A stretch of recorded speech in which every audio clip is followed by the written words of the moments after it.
Numbers chapter 18. The Lord said to Aaron, "You and your sons and your ancestral house with you shall bear responsibility for offenses connected with the sanctuary, while you and your sons alone shall bear responsibility for offenses connected with the priesthood. So bring with you also your brothers of the tribe of Levi, your ancestral tribe, in order that they may be joined to you and serve you while you and your sons with you are in front of the tent of the covenant. They shall perform duties for you and for the whole tent, but they must not approach either the utensils of the sanctuary or the altar, otherwise both they and you will die. They are attached to you in order to perform the duties of the tent of meeting. For all the service of the tent, no outsider shall approach you. You yourselves shall perform the duties of the sanctuary and the duties of the altar, so that wrath may never again come upon the Israelites. It is I who now take your brother Levites from among the Israelites. They are now yours as a gift, dedicated to the Lord, to perform the service of the tent of meeting. But you and your sons with you shall diligently perform your priestly duties in all that concerns the altar and the area behind the curtain. I give your priesthood as a gift. Any outsider who approaches shall be put to death." The Lord spoke to Aaron, "I have given you charge of the offerings made to me, all the holy gifts of the Israelites. I have given them to you and your sons as a priestly portion due you in perpetuity. This shall be yours from the most holy things, reserved from the fire. Every offering of theirs that they render to me as a most holy thing, whether grain offering, sin offering, or guilt offering, shall belong to you and your sons. As a most holy thing you shall eat it. Every male may eat it. It shall be holy to you. This also is yours. I have given to you, together with your sons and daughters, as a perpetual due, whatever is set aside from the gifts of all the elevation offerings of the Israelites. Everyone who is clean in your house may eat them.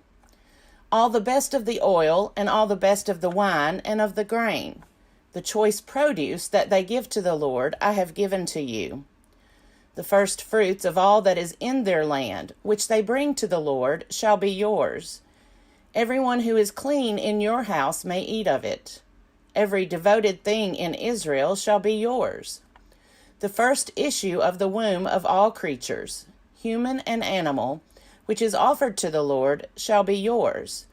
But the firstborn of human beings you shall redeem, and the firstborn of unclean animals you shall redeem. Their redemption price, reckoned from 1 month of age, you shall fix at 5 shekels of silver, according to the shekel of the sanctuary, that is, 20 gerahs. But the firstborn of a cow, or the firstborn of a sheep, or the firstborn of a goat, you shall not redeem. They are holy. You shall dash their blood on the altar, and shall turn their fat into smoke as an offering by fire for a pleasing odor to the Lord. But their flesh shall be yours, just as the breast that is elevated and as the right thigh are yours. All the holy offerings that the Israelites present to the Lord I have given to you, together with your sons and daughters, as a perpetual due. It is a covenant of salt forever before the Lord for you and your descendants as well." Then the Lord said to Aaron, "You shall have no allotment in their land, nor shall you have any share among them. I am your share and your possession among the Israelites." To the Levites I have given every tithe in Israel for a possession in return for the service that they perform, the service in the tent of meeting. From now on the Israelites shall no longer approach the tent of meeting, or else they will incur guilt and die. But the Levites shall perform the service of the tent of meeting, and they shall bear responsibility for their own offenses. It shall be a perpetual statute throughout your generations. But among the Israelites they shall have no allotment, because I have given to the Levites as their portion the tithe of the Israelites, which they set apart as an offering to the Lord. Therefore I have said of them that they shall have no allotment among the Israelites. Then the Lord spoke to Moses, saying, You shall speak to the Levites, saying, When you receive from the Israelites the tithe that I have given you from them for your portion, you shall set apart an offering from it to the Lord, a tithe of the tithe. It shall be reckoned to you as your gift, the same as the grain of the threshing floor and the fullness of the winepress. Thus you shall set apart an offering to the Lord from all the tithes that you receive from the Israelites. And from them you shall give the Lord's offering to the priest Aaron. Out of all the gifts to you, you shall set apart every offering due to the Lord. The best of all of them is the part to be consecrated. Say also to them, When you have set apart the best of it, then the rest shall be reckoned to the Levites as produce of the fresh threshing floor, and as produce of the winepress. You may eat it in any place, you and your households, for it is your payment for your service in the tent of meeting. You shall incur no guilt by reason of it, when you have offered the best of it, but you shall not profane the holy gifts of the Israelites, on pain of death. Numbers chapter 19.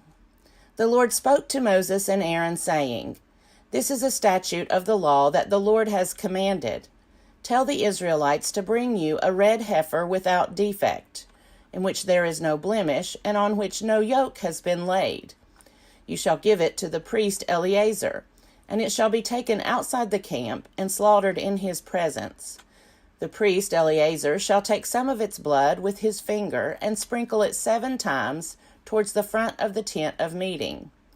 Then the heifer shall be burned in his sight, its skin, its flesh, and its blood, with its dung, shall be burned. The priest shall take cedar wood, hyssop, and crimson material, and throw them into the fire in which the heifer is burning. Then the priest shall wash his clothes and bathe his body in water, and afterwards he may come into the camp. But the priest shall remain unclean until evening. The one who burns the heifer shall wash his clothes in water and bathe his body in water. He shall remain unclean until evening. Then someone who is clean shall gather up the ashes of the heifer, and deposit them outside the camp in a clean place, and they shall be kept for the congregation of the Israelites for the water for cleansing. It is a purification offering. The one who gathers the ashes of the heifer shall wash his clothes and be unclean until evening. This shall be a perpetual statute for the Israelites and for the alien residing among them. Those who touch the dead body of any human being shall be unclean 7 days. They shall purify themselves with the water on the 3rd day and on the 7th day, and so be clean. But if they do not purify themselves on the 3rd day and on the 7th day, they will not become clean. All who touch a corpse, the body of a human being who has died, and do not purify themselves, defile the tabernacle of the Lord. Such persons shall be cut off from Israel. Since water for cleansing was not dashed on them, they remain unclean. Their uncleanness is still on them. This is the law when someone dies in a tent. Everyone who comes into the tent and everyone who is in the tent shall be unclean 7 days. And every open vessel with no cover fastened on it is unclean. Whoever in the open field touches one who has been killed by a sword, or who has died naturally, or a human bone, or a grave, shall be unclean 7 days. For the unclean they shall take some ashes of the burnt purification offering, and running water shall be added in a vessel. Then a clean person shall take hyssop, dip it in the water, and sprinkle it on the tent, on all the furnishings, on the persons who were there, and on whoever touched the bone, the slain, the corpse, or the grave. The clean person shall sprinkle the unclean ones on the 3rd day and on the 7th day, thus purifying them on the 7th day. Then they shall wash their clothes and bathe themselves in water, and at evening they shall be clean. Any who are unclean but do not purify themselves, those persons shall be cut off from the assembly, for they have defiled the sanctuary of the Lord. Since the water for cleansing has not been dashed on them, they are unclean. It shall be a perpetual statute for them. The one who sprinkles the water for cleansing shall wash his clothes, and whoever touches the water for cleansing shall be unclean until evening. Whatever the unclean person touches shall be unclean, and anyone who touches it shall be unclean until evening. Numbers chapter 20. The Israelites, the whole congregation, came into the wilderness of Zin in the 1st month, and the people stayed in Kadesh. Miriam died there and was buried there. Now there was no water for the congregation. So they gathered together against Moses and against Aaron. The people quarreled with Moses and said, "Would that we had died when our kindred died before the Lord. Why have you brought the assembly of the Lord into this wilderness for us and our livestock to die here? Why have you brought us up out of Egypt to bring us to this wretched place? It is no place for grain, or figs, or vines, or pomegranates, and there is no water to drink." Then Moses and Aaron went away from the assembly to the entrance of the tent of meeting. They fell on their faces, and the glory of the Lord appeared to them. The Lord spoke to Moses, saying, "Take the staff, and assemble the congregation, you and your brother Aaron, and command the rock before their eyes to yield its water. Thus you shall bring water out of the rock for them. Thus you shall provide drink for the congregation and their livestock." So Moses took the staff from before the Lord, as he had commanded him. Moses and Aaron gathered the assembly together before the rock, and he said to them, "Listen, you rebels, shall we bring water for you out of this rock?" Then Moses lifted up his hand and struck the rock twice with his staff. Water came out abundantly, and the congregation and their livestock drank. But the Lord said to Moses and Aaron, "Because you did not trust in me to show my holiness before the eyes of the Israelites, therefore you shall not bring this assembly into the land that I have given them. These are the waters of Meribah, where the people of Israel quarreled with the Lord, and by which he showed his holiness." Moses sent messengers from Kadesh to the king of Edom. "Thus says your brother Israel, you know all the adversity that has befallen us, how our ancestors went down to Egypt, and we lived in Egypt a long time. And the Egyptians oppressed us and our ancestors.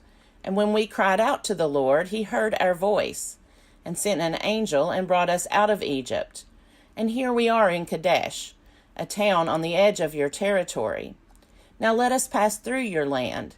We will not pass through field or vineyard, or drink water from any well. We will go along the king's highway, not turning aside to the right hand or to the left until we have passed through your territory."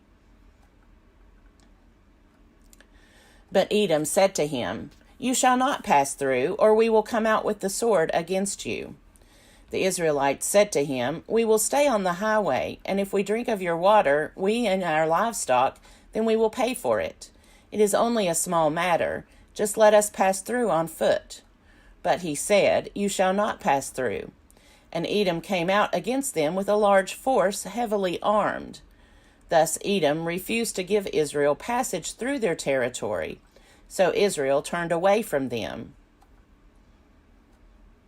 They set out from Kadesh, and the Israelites, the whole congregation, came to Mount Hor.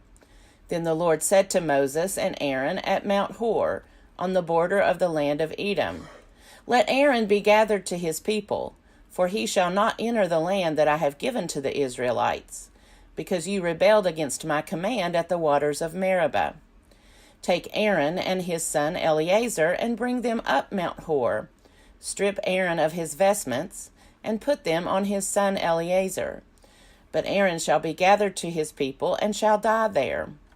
Moses did as the Lord commanded.